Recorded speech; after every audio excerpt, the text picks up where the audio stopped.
Hər il 21 fevral tarixində dünyada beynəlxalq ana dili günü qeyd olunur.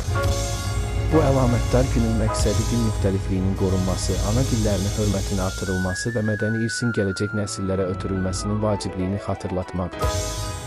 Gün 1999-cu ildə UNESCO tərəfindən təsis edilmiş və 2000-ci ildən etibarən beynəlxalq səviyyədə qeyd olunmağa başlanmışdır. Beynəlxalq ana dili gününün yaranması 1952-ci ildə Dəkkə şəhərində baş verən hadisələrlə bağlıdır.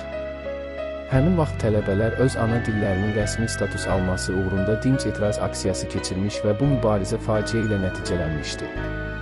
Bu hadisə ana dilinin millətin kimliyi və mədəni yaddaşı üçün nə qədər həyati əhəmiyyət daşıdığını bütün dünyaya göstərdi. Ana dili hər bir insanın mənəvi kökü, düşüncə tərzi və milli kimliyinin əsas dayağıdır. İnsan ilk sözlərini, ilk duyğularını məhz ana dili vasitəsilə ifadə edir. Dil yalnız ünsiyyət vasitəsi deyil, həm də xalqın tarixini, adət-ənənələrini və dünya görüşünü yaşadan canlı xəzinədir. Buna görə də ana dilinin qorunması hər bir xalqın müqəddəs borcu hesab olunur. Azərbaycan xalqı da öz ana dilinə daim böyük qayğı və ehtiramla yanaşmışdır. Azərbaycan dili dövlət dili kimi konstitusiyada təsbit olunmuş, onun inkişafı və saflığının qorunması istiqamətində mühüm addımlar atılmışdır.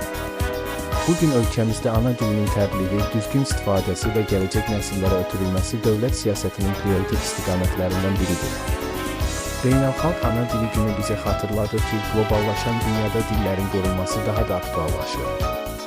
Dünyada minlərlə dil yox olmaq təhlükəsi ilə üz-üzədir. Hər bir insan öz ana dilində danışmalı, yazmalı, onu sevməli və yaşatmalıdır.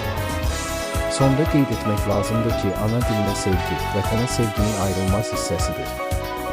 Gəlin dilimizi qoruyaq, zənginləşdirək və onu gələcək nəsillərə qürurla ötürək.